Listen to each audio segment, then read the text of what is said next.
going to ask you this question. How is it that you ever got to follow this passion, or how did you ever instill this passion for archaeology? Um, it's kind of like a rags to riches type story. It happened just by chance.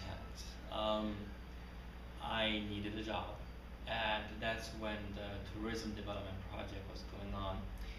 They were excavating sites to consolidate a lot of the structures, make them nice and clean for tourists to come pay more money to see. So I was sitting at home. My mom was like, "Okay, I got you a job," and I went there. I started working at Calipatch, and I was doing just a regular job of digging and hauling buckets and mixing cement, tossing stones, masonry construction work.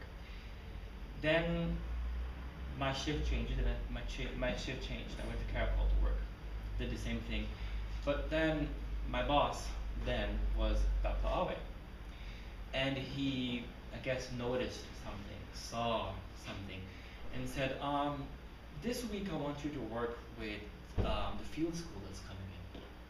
And I got to work in a unit, still pulling dirt, but then eventually I got into it and started, you know, digging, taking notes.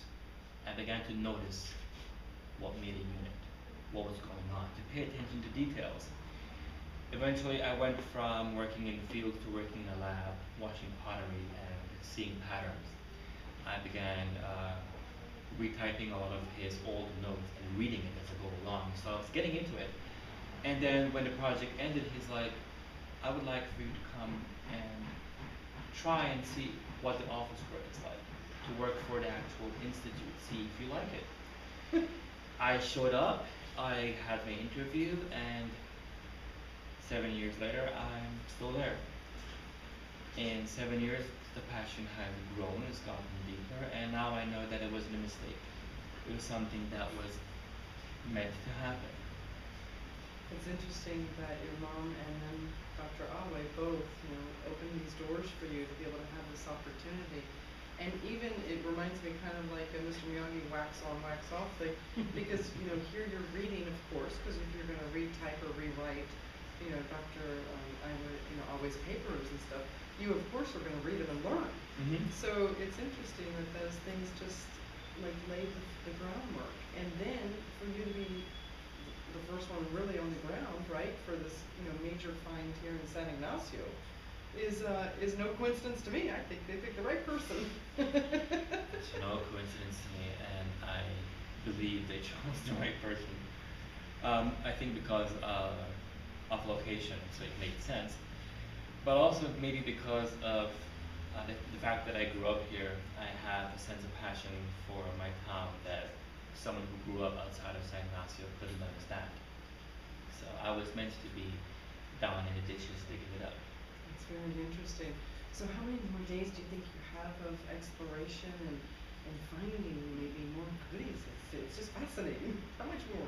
How many more days can we expect to see you around?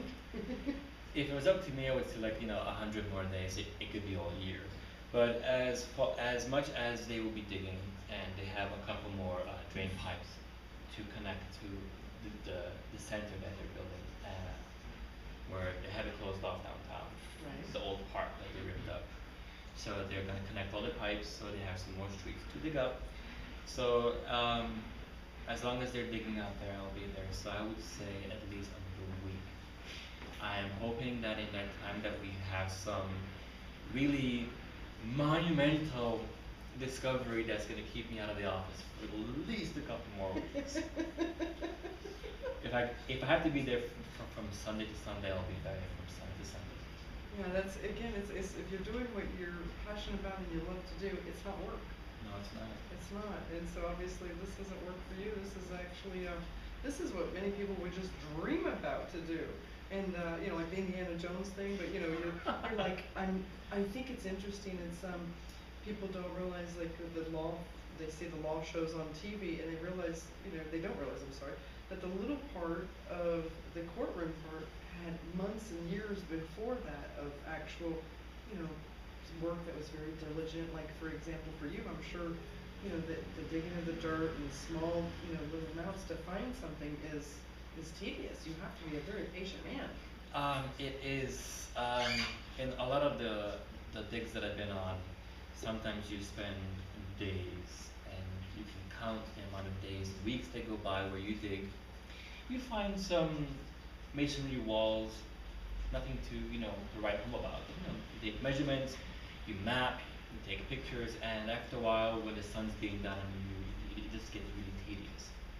But every single season that I've worked, there was always that one day that happens toward the close of the week or the close of that season that you make that one discovery that you know everything that you were doing up to that point was worth it. It's that tada moment of finding a burial, a shultun, some major capstone, and your heart just leaps because it's like all of it just pays off.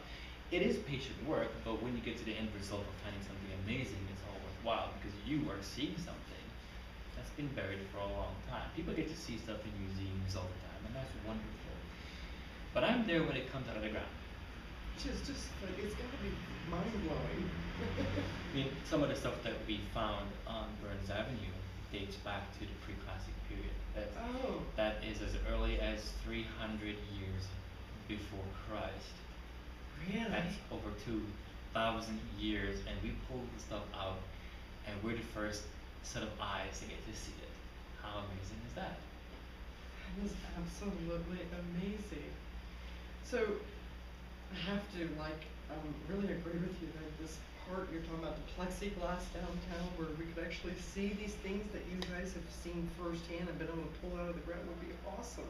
Because people would come and see it right here. Yes. Where it was found. It's kind of like when you go to Calpech, they, into the other ruins, they have the artifacts that came out and you can see, what was there.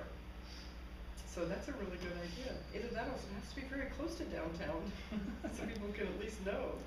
Well, we get the question, what are we going to do with this stuff that we found? Yeah, that's a Because good question. people would like to see it. So the visitor center that they're making downtown, it's really more or less agreed that they're going to make a display case. And all of the major pieces that we're pulling out are going to be put there on display. Really? Yes. That's just wonderful. They're gonna still be right here in San Ignacio. I like that.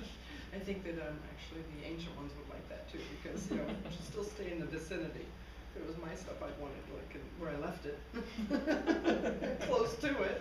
I'm just saying. But anyhow, so I want to thank you for coming to talk to us today. I really am intrigued, and I hope that we can continue communications and stuff. Anytime, yeah. I'm gonna certainly come down and take a peek later today at what you're doing, because we still have a little bit of sunlight. But I'm only reading for another hour, so they're gonna want me to stay around for that, which I will. Everybody, don't fret. But anyhow, but I would be intrigued to just see what you're doing down there. And it's been an absolute honor to actually meet you in person. And I think that your story of people, that people can lean from that is, I tell you, you throw your hat over the wall because you don't know what's on the other side. When you took the job, information from your mom, and you actually went and, did the interview and everything, and then you did the interview again when Jaime says, hey, what about this? Yes. You could have missed all those doors that were opening, but they were all opening to bring you to this, obviously. Yes, it has. And so, good for you for following it. It's been amazing, yes. It is really amazing to me. There was one word that I wanted to ask you. You said a shultun, or what is that? A shultun is kind of like a cistern. It's what you would consider to be kind of like a basement storage unit. They would dig into the limestone because it's nice and cool. They would use it to store grain, sometimes to catch water, and we tend to find it at sites sometimes, and there are a lot of goods still inside there. Shultun. Did I say that right? Shultun. Isn't it? Was it X? CH. Oh, it's a CH. Okay. And so Calpech has something that I always wondered about. It has a grate over it in the back. Yeah, I get the question actually just this Sunday. Someone asked me, so what is this pit? And actually, if you look inside the pit, you can see several phases of construction. So I think it was left open on purpose so people can see that the structure was just not made in one go. It was made in several layers over time. And the grate was put in, I think, because I think some kid got stuck in there a couple of years ago. So the grates for safety reasons. Yes. Well, thank you for clarifying that. I've always wondered. So I really thank you. I really, really appreciate. Oh, I do. I appreciate it so much. It's my pleasure. I look forward to seeing you in person. I will come down and see you here shortly, and I'm really honored. All right, so again, we're going to take this short break, which, you know, I barely hate to do because, you know, I've enjoyed talking to Tony here. But this is your host, Macarena Rose, on Don't Leave Your Brain at the Border, and you're listening to Overseas Radio Network. You